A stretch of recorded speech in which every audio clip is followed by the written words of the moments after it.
My name is Vijay Govindarajan. I am the Cox Distinguished Professor at the Tuck School of Business at Dartmouth College. I have been working with Celebrity Speakers Bureau for a number of years, and in particular with Helen Sahib. And they put fantastic speaking events all over the world, and I've really enjoyed working with them. We are now living in very challenging times, to say the least.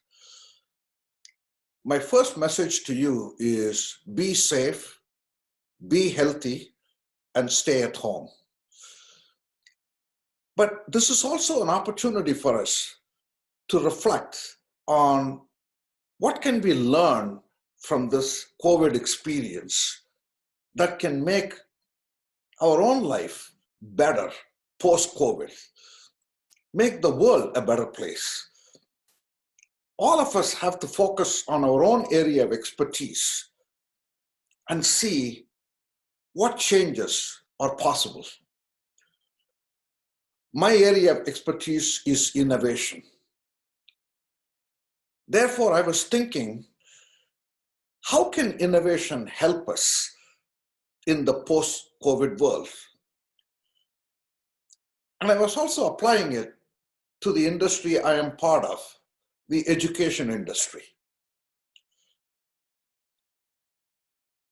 You see, when MOOCs were introduced about a decade ago, these are platforms like edX, Coursera, Khan Academy, etc. There was a general sense that the rote learning in the universities will migrate to these MOOC platforms, and universities will only do what is best done face-to-face. But that didn't happen.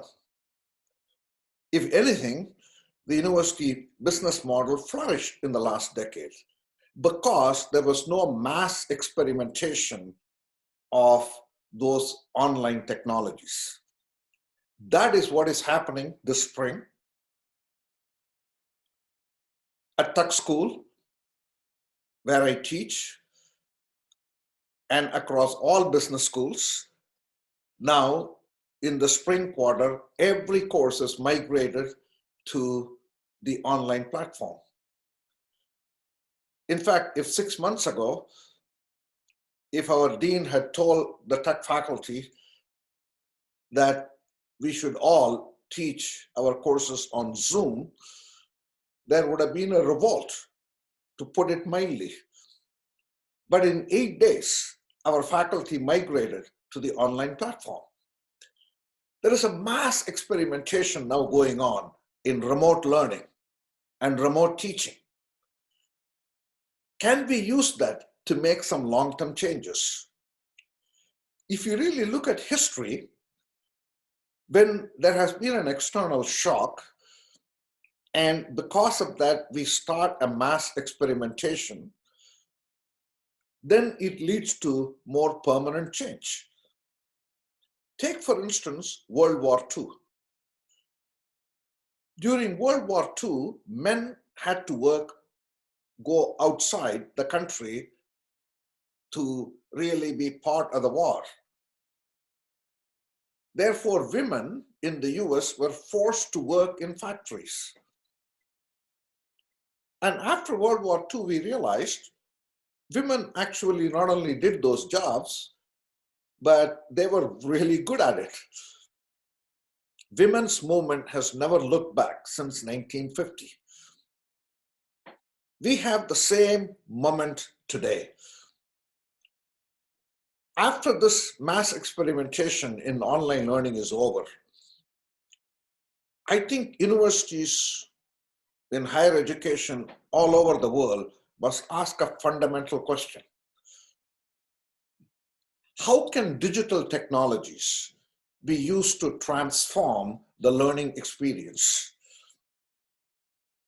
We should collect data as we are doing this mass experimentation so that we can learn from it and really innovate the education industry. If you are part of the undergraduate education, you need to ask 3 questions. Question number 1, do you need 4-year residential experience?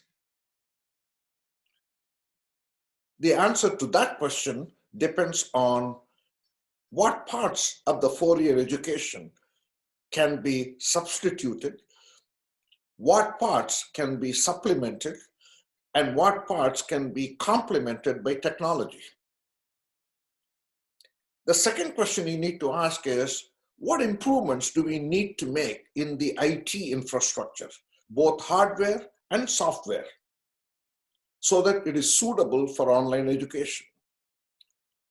And the third question you need to ask is, what kinds of training we need to give to both our faculty and our students so that there is change in mindsets and behaviors. After all, most faculty have not taught in the online platform. Similarly, students, when you use online platforms, the computer becomes the mode by which instruction is delivered. But computer is also the mode of distraction, because emails pop up, you can serve on the web, etc. So there are plenty of issues there as well. My point is simply this. Post-COVID, we need to ask ourselves, how can digital technologies be deployed to transform the learning experience in undergraduate education so that we can bring down the costs and actually offer even a higher quality education, thereby making education accessible to everybody? We need to ask the same question in professional schools. Whether you are a law school or medical school or business school, we need to ask the question, how can digital technologies be deployed to transform professional education? We need to ask the same question for executive education. How can digital technologies be deployed to transform executive education? We have a rare moment where innovation can be used to fundamentally remake education industry for the better. I would urge everyone listening to this short video to think about how innovation can be used in your own sphere of influence to make the world a better place. I am a firm believer in innovation. I am a firm believer in human spirit for entrepreneurship innovation.